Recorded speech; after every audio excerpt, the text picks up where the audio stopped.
Nasa taas siya.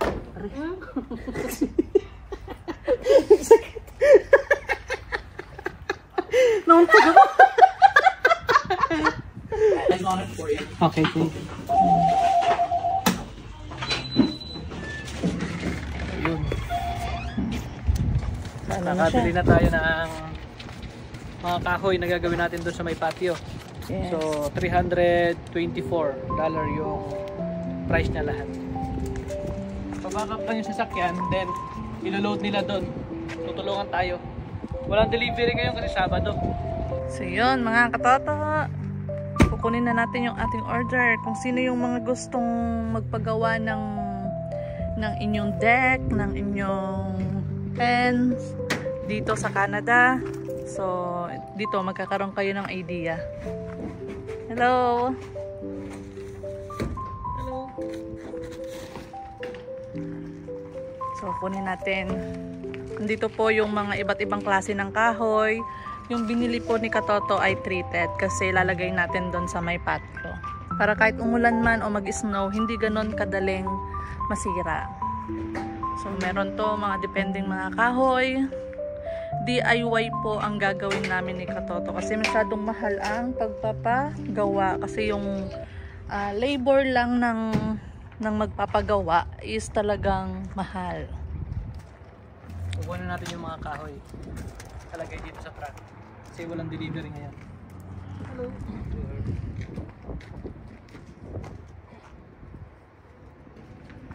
Mahaba siya mga katoto. Marami.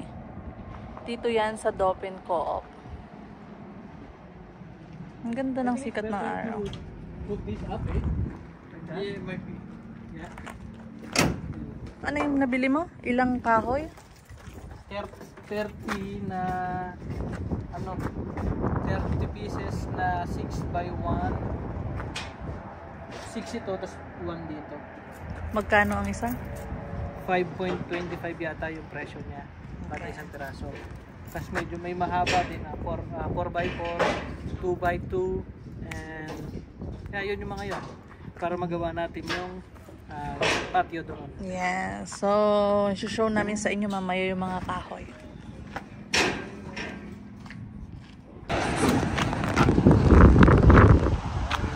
Ito yung kagandahan ng merong truck. Pag meron kang bibilin,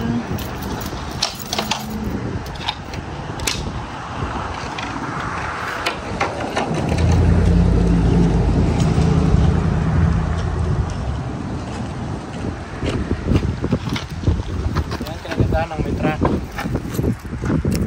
Kita na namin. Ayan o. Tatago sa may garage.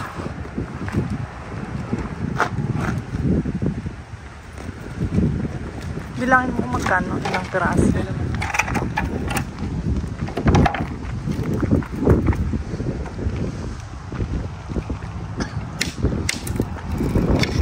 Ito yung advantage ng meron truck. Pag bibili ka ng mga palke-palke, pwede mong ilagay dyan. Hindi mo na kailangan na mga abala pa ng iba. Or kahit na walang time yung shop na mag-deliver, pwede mo nang kunin.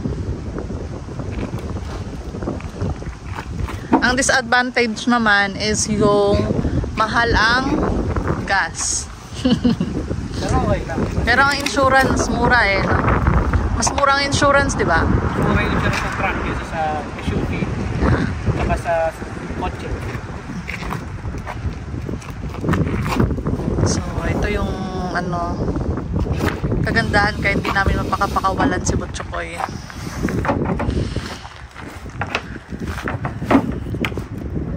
Malapit na kasi yung work namin parehas ni Katoto. So, nag-iisip na palitan na lang ng kotse o kaya ng isang SUV ulit. Pero napag-isip-isip namin na sa tuwing ganito na may mga gusto kaming bilhin or meron kaming mga ino-order or merong nakukuha sa mga marketplace. Dito kasi sa Canada merong marketplace na mga mura lang. So, gaya ng mga sofa, mga ano, kung TV stand, mga ganon. So,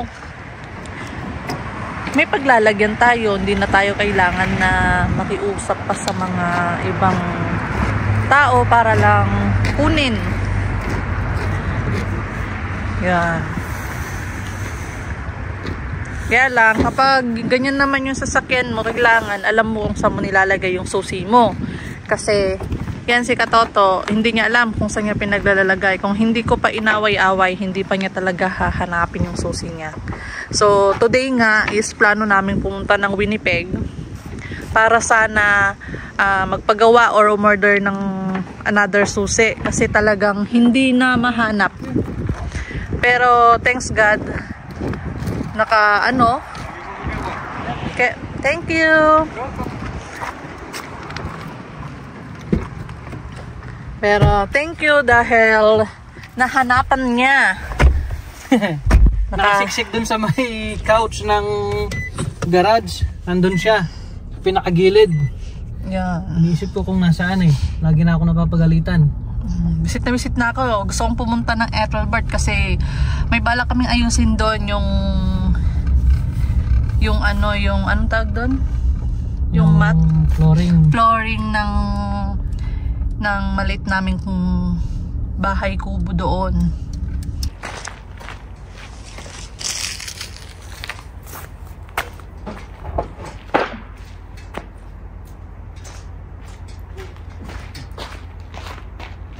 Wala tayong gloves mahal na, ano? Meron.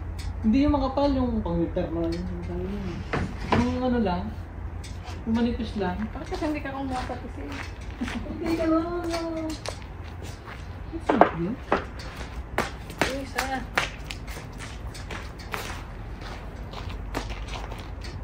Pagkalitan mo na yung ano nito, yung duyan. Dito na yan. Dito yung gusto ko, lalagyan ko ng ano.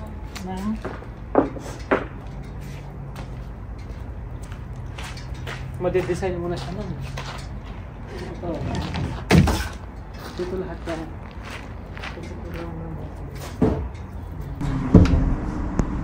Sayang mo isa. Kaya lang din natin ano eh. So, ang iisip ko naman, pagka hindi natin kinuha yan, di-deliver nila kung kailan nila gusto. Sayang yung oras natin.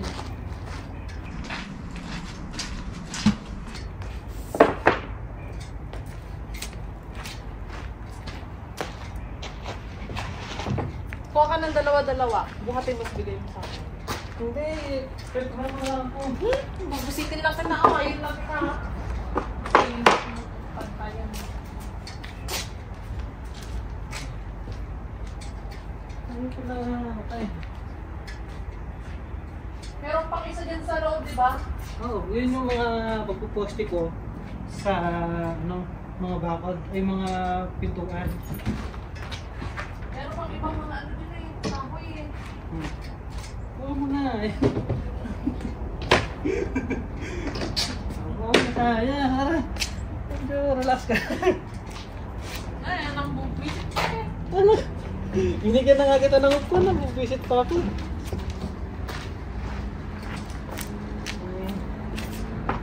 Sabi nang gumaling na yung daliri ko, hindi ko gagawin. Jenny, gumamit ka ng gloves mo. Dito yung gloves ko ng PCH ha? Yung gloves na ano?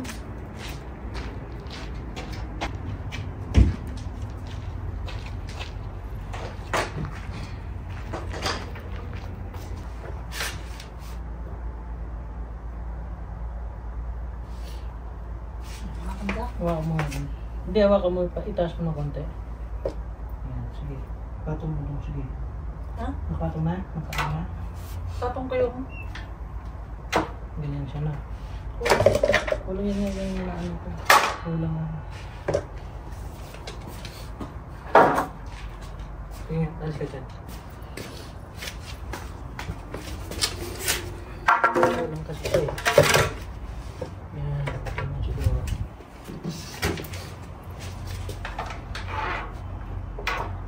Pag mo mong hilahin na ako lang. Hindi ko man hinihila. Dali, masyadong malayo yung kapakanan.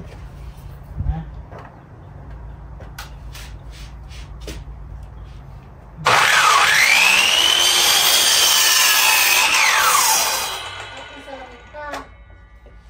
Diba? Kaano niya? Yan yung Mabilis na lang. parasang kanina. Ah. Gamit nila. May salamin ka. Minsan. Bigyan mo ako sa lamin. Dahil dyan sa may mga sasakyan. Ito. Susi.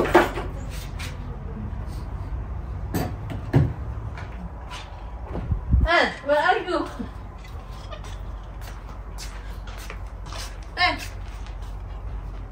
Oh, pati dito may harang yan. Ewan ko na lang kung malagyan pa yung mata. Pinangasya mo naman yung Oh, siyempre! So seryoso. Oh, ay, seryoso. Ano yun naman? Matangos yung ilong ko eh. Matangos yung ilong ko. Sa akin hindi na ako makahinga.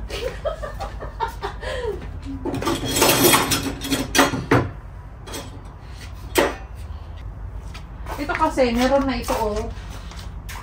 Oh. Diyan na pupunta yung ano, dumi. Diyan mo na isushoot. May taas na yan eh. May bakulong na yan oh. Bakit? May ano naman? May... Blower naman eh. Oo. Snow blower naman lalagay mo. So, di ko na, sasagarin ko na. Oo, para hindi makapasok ang snow.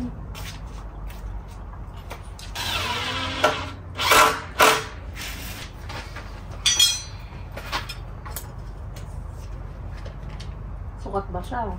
Ha? Nakasukat ba? Eh, yan lang yung babaan niya, di ba?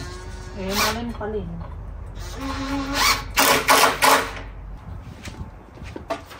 Yung ano mahal? Yung mga screw.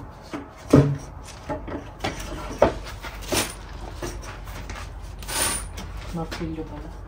Nasaan may martilyo mo?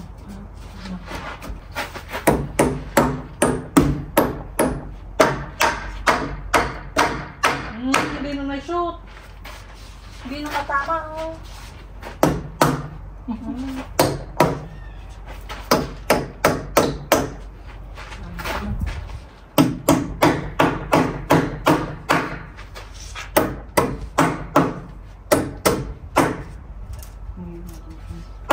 Dapat pala. Saktong-sakto siya. Para hindi na gumalaw. Para hindi na gumalaw.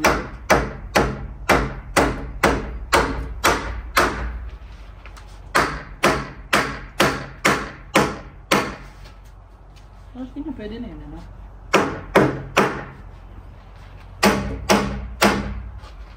Diyan sa labas. Sa labas yan, pag ganyan dyan. Kapangit lang. Anong pangit? Dito yan. Alam mo, ano naman? Upo ka nga. Harap ko lang yan. Pwede mo maitas ka. Hindi, dito na lang mo. So, ganyan. Sila po ka nga kung yung view. Ito pa rin. Yung problema ko lang.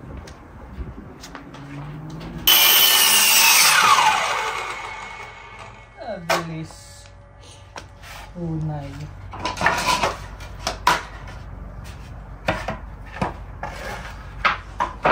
Alright.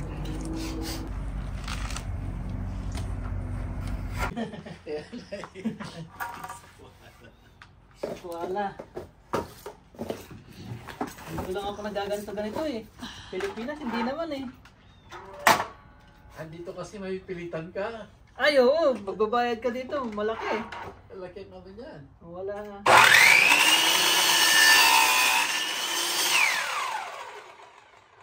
Parang 360 na camera. Meron. Ayun ako dyan, 360. Meron ako dyan. Meron ka din? Dala-dala ko, minsan ko lang ginamit. Yung Insta? Insta ba? I-timelapse mo lang. Yung ito? Itong cellphone? Kahit na wag mo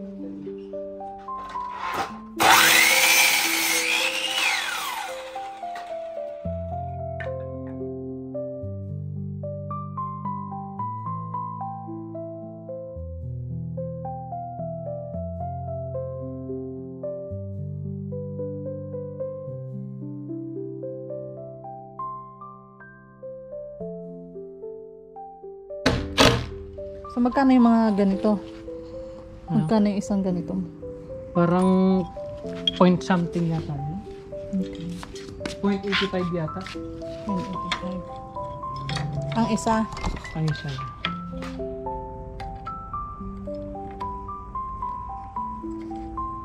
$1 ka muna. $1.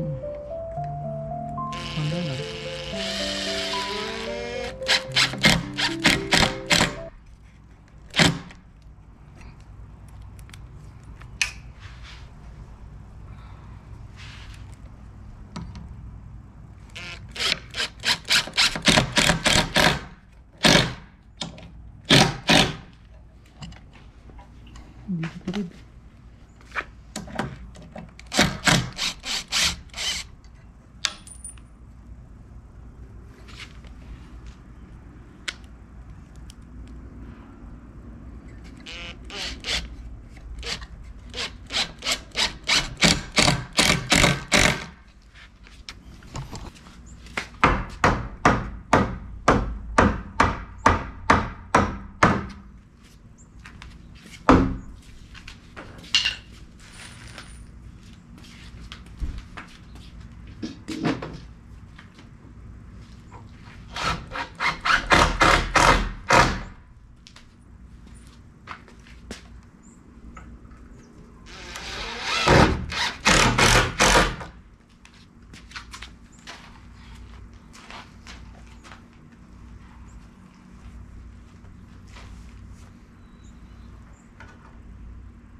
Sayang po.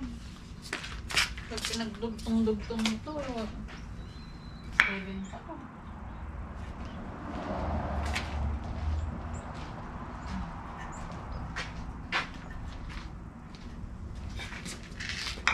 Di ba? Ano yan?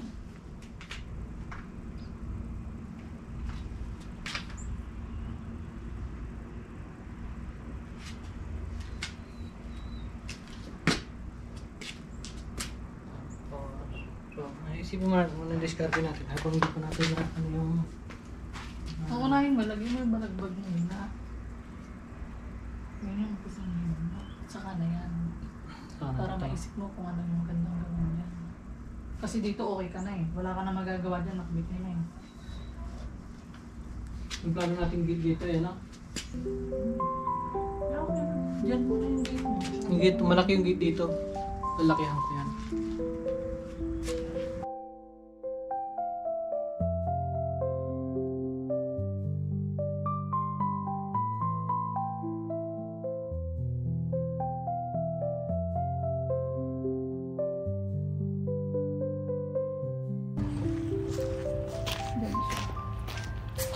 Ganyan.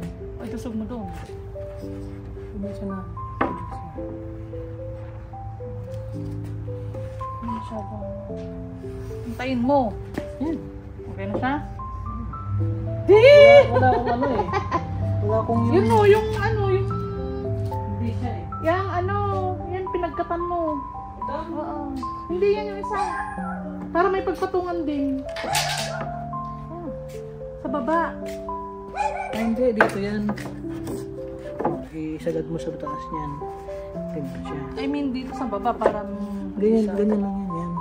Masyadong dikit naman yata, mahal. Para walang awang. Hindi, pangit pag masyadong dikit. Yan. Basta naka-ano siya, stretch ang Saan ganyan. ko siya ano? Dito? Gitna? Hindi. Ah. Sa dito. Tigda dalawa ka. Yan. Pantay na? Oop, ito yan. Siya rin malalim minsan.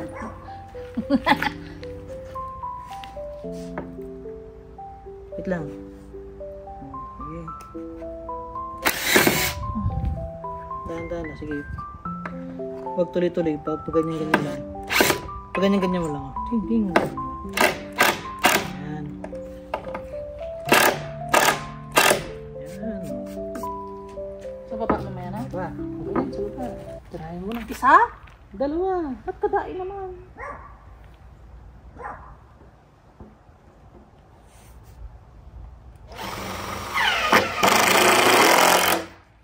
Masyado nang malalim. Huwag mong palalim yan ah. Pasukan ng ano. Hindi sa gitna nito.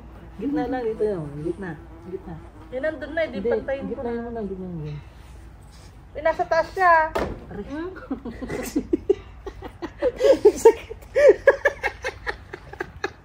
Naunta ka ba? Nagkabukol yata. Ito. Sa gitna nito. Sa gitna nito. Ito ang gitna. Ayan.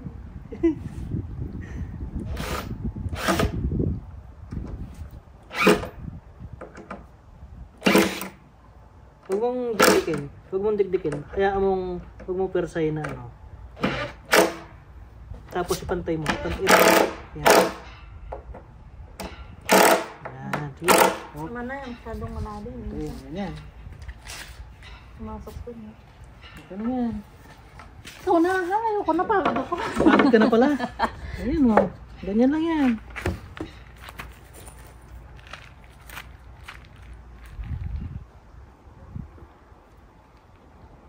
Yan, dito.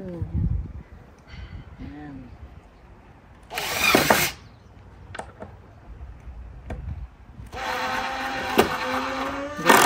Hop, yan. Okay.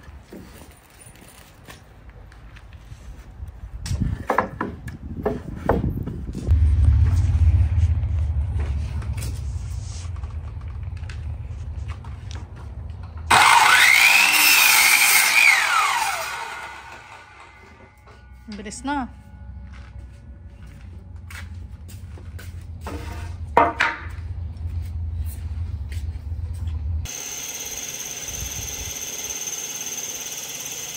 Inabot na ng hapon mga katoto. Pabalik-balik yung sa tindahan.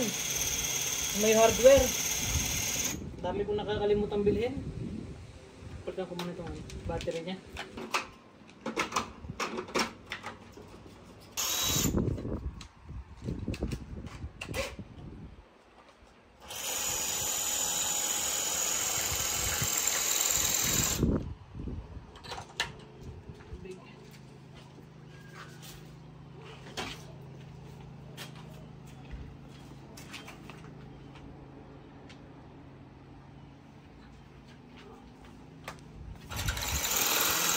Sikreto.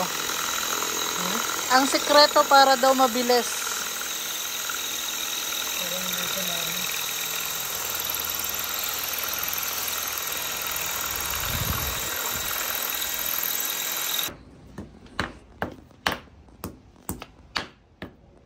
Bakit ginaganyan mo? Para mapagkapitan yung screw. Nakapulot na naman tayo technique.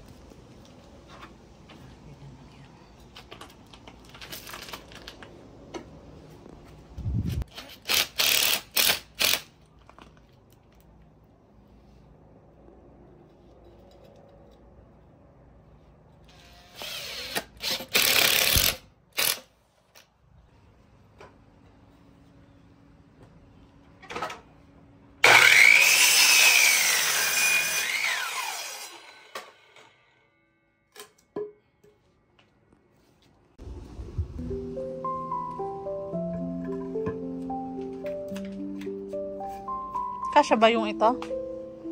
Yung Sinukat na?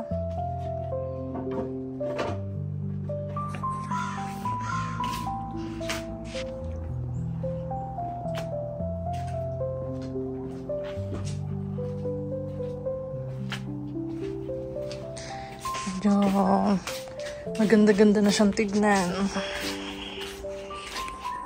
Simulan din yung project. Susunod niyan, yung gazebo naman doon. Pero dahil mahal ang paggawa, nag-DIY si Katoto. Magiging maayos na to after.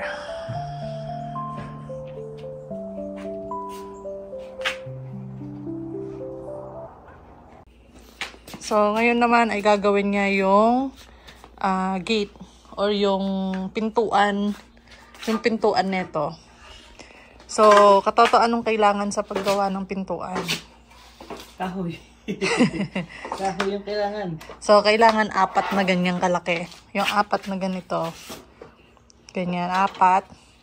Tapos, ito yung pinaka, harang niya. Yan. Same lang ng yon para maganda siyang tignan. So, sa mga gustong magpagawa or gustong gumawa ng same lang ng ganito, simple lang na pag sarado nyo lang dito sa may patio nyo. So, kailangan nyo lang ng ganitong kahoy. Anong size to, Han? Ano yata to? Ito. Ito, 4x4. 4x4 yung pinaka-poste niya. Tapos yung pinaka niya, ito. Itong nakahiga, 2x4. Tapos 1x6 naman itong nakatayo. okay. And then, yung ginagamit mo na pang 2x2 yata ito. Basta kayo na pong bahalang 2x2. tumingin yan to. So, yung na-expense na, yung nagastos po namin, it's around 500. Pera po, hindi pa po kasama ang labor doon. So, mga gamit lang yon. So, para magkaroon po kayo ng idea kung magkano. Ito pong kasing mga ginagawa na niya is mga libre na yan kasi dati namin ginamit doon sa pens namin doon. Yung pens doon. So, tira. Tira na lang. Tira na lang to. So, kung magpapagawa kayo at magdi-DIY din kayo, so, isama nyo yun kung wala kayong extrang ganon or kailangan nyong bumili. So, additional pa yun.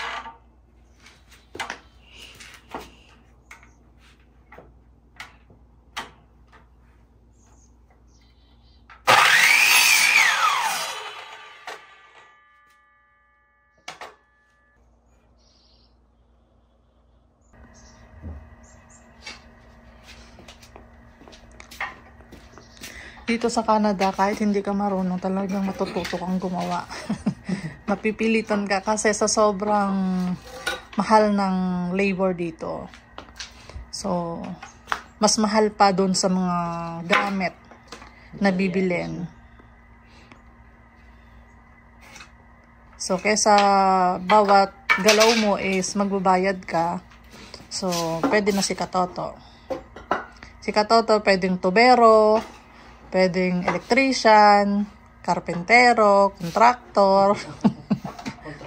Complete recipe. Flood control.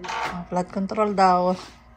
Kasi na kami, muntik nang mabaha yung CR namin dun sa basement. So, palitan na dapat yun. Kaso, buti alam niya palang gumawa. So, naka-free na naman tayo ng labor. So, yung ginamit niya na mga gamit doon is free na rin kasi meron na kami dito. Nung binili namin tong bahay, meron ng mga gamit dito na iniwan ng may-ari. So, kahit pa paano, nakalibre tayo. Sinabi ko lang doon na nakalimutan ko kung ano yung tawag nila dito. Pero angle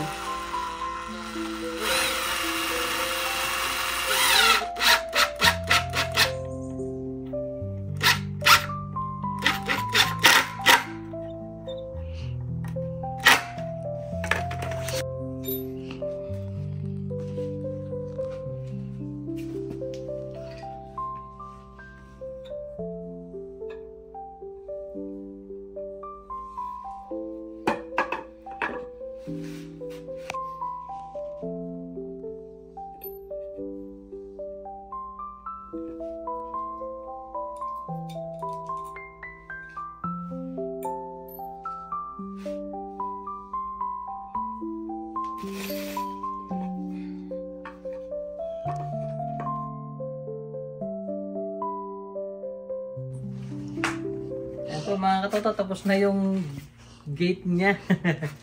Simpleng gate lang. Ayan. Diba? Nilagyan ko lang ng stopper dito.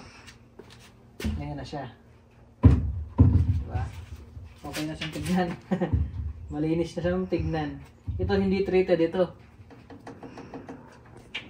Galing ko lang sa mga scrap ko na kahoy dyan sa loob. Tapos ganyan pa. Oh, ganda niya. Hindi masyadong halata na ano. Pagka isasabit mo lang dito ito. Pagka may dadaan, no? Hindi na nakaharang. Ganyan na pa lang. Diba? Panalo. Okay siya. Okay siya mga katoto. Ayos. Konting-konti na lang, magagawa na yung bahay ni Katoto. Piniprepare na. Dito na daw ako titira. May pintuan na ako.